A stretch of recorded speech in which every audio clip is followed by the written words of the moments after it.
Hey kids, I miss seeing you coming into Sunday school. I miss seeing your smiley faces and you're running to see your teacher. So I thought I would bring a Sunday school lesson to you. And I'm going to do this each week for the next few weeks, probably through May. And it's something that you can watch by yourself, but if you watch with your parents, that would be great too, because we're going to have some things to talk about with your parents. And we're going to start though with a song. And I thought it might be fun to start with sort of a silly song. Now this is just one that repeats over and over, so you're going to easily get it. It goes like this. I'm alive, awake, alert, enthusiastic. I'm alive, awake, alert, enthusiastic. I'm alive, awake, alert. I'm alert, awake, alive. I'm alive, awake, alert, enthusiastic. I'm alive, awake, alert, enthusiastic.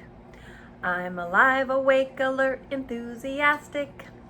I'm alive, awake, alert. I'm alert, awake, alive. I'm alive, awake, alert, enthusiastic.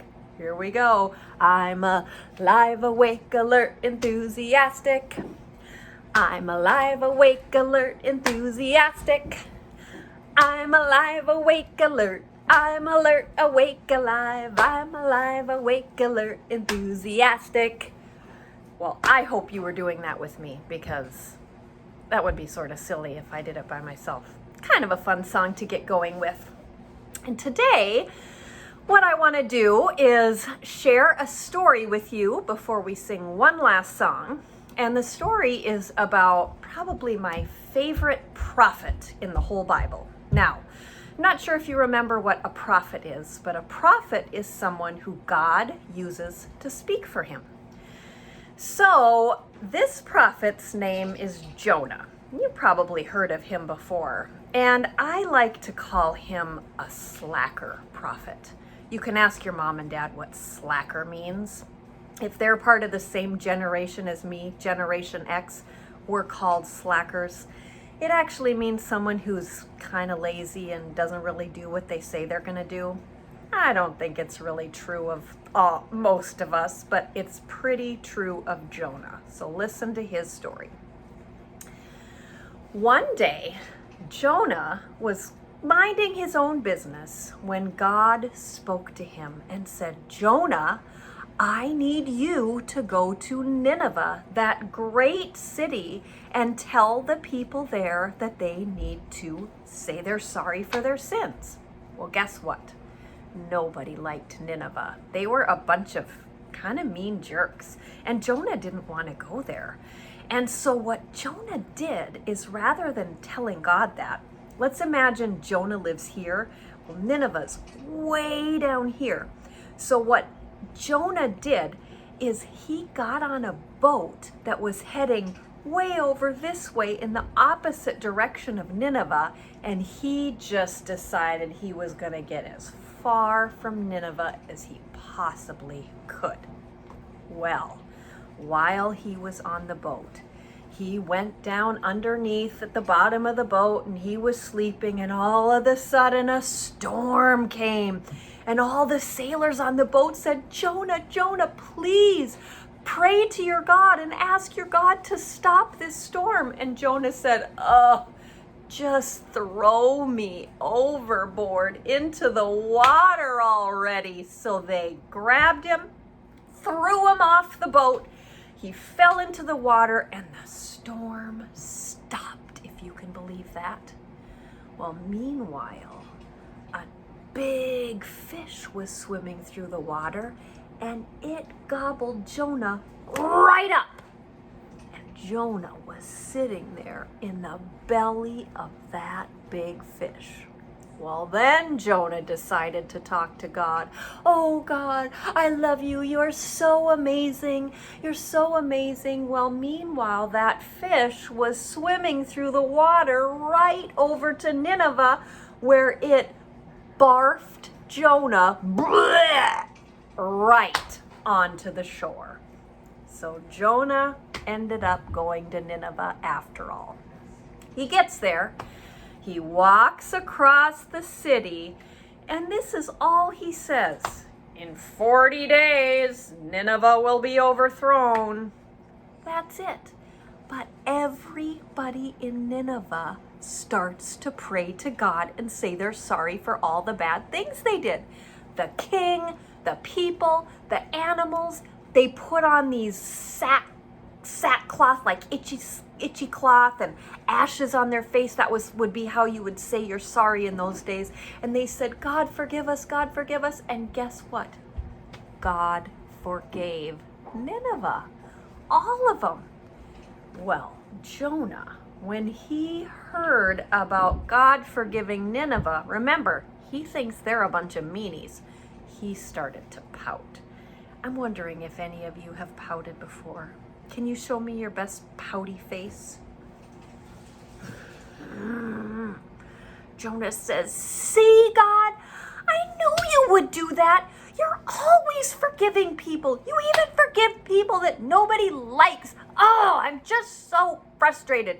And he ran outside of the city and he put himself right underneath this bush with all this beautiful shade, and he sat there and pouted. Well, meanwhile, God sent this worm to come up on the bush and eat away all of the leafy branches. So Jonah was out there in the hot sun going, oh, I'm wasting away. Kind of like you Washington kids do when it's 80 degrees. Oh, it's so hot. I can't even stand it. What happened to my beloved bush? And God said, Jonah, how can you be so sad about a bush you were sitting under when there were like thousands of people in Nineveh who needed to hear that I love them? Well, that's how the story ends.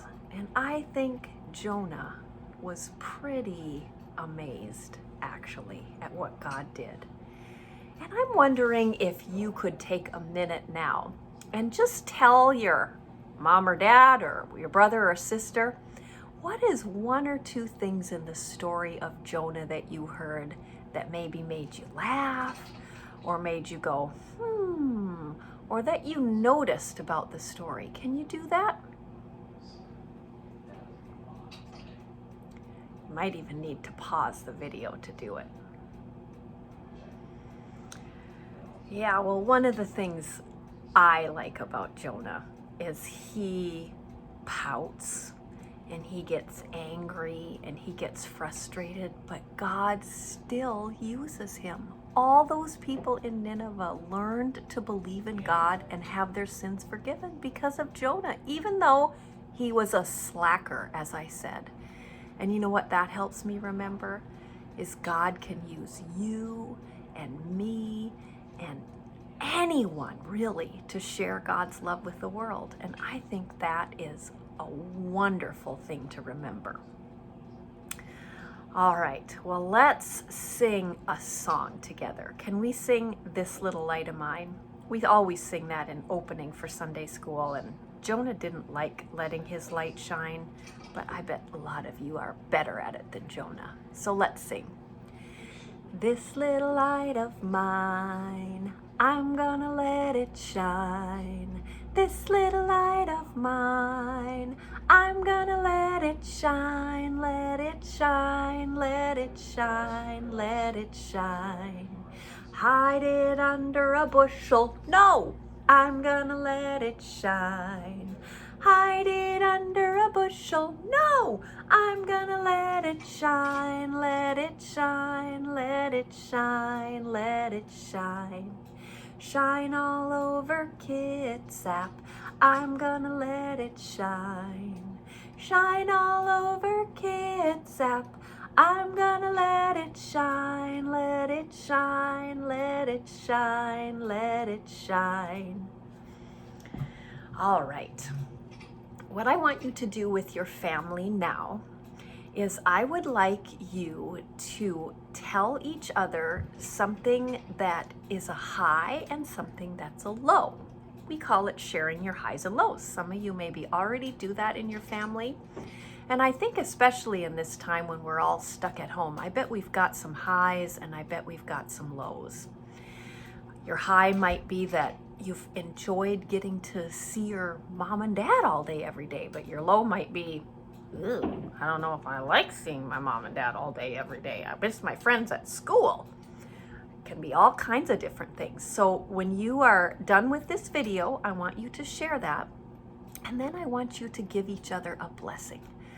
I want you to say, "May God bless you." You can even make the sign of the cross on your forehead if you want, or the forehead of your mom or your dad or your sister or your brother, or just on your own forehead, to remember that you are God's beloved child. And then say a prayer for each other. It might have something to do with your highs and lows. It might have something to do with Jonah's story, whatever it is.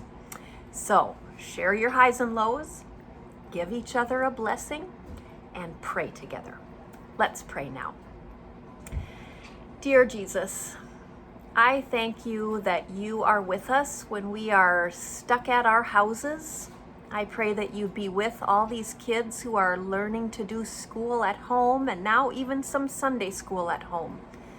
I pray that you would give us patience and give us kindness for each other. And I thank you that, like Jonah, no matter what, you can always use us to get your love shared in this world. So thank you for that, Jesus. We love you. Amen. And may God bless each and every one of you. I'll see you next time.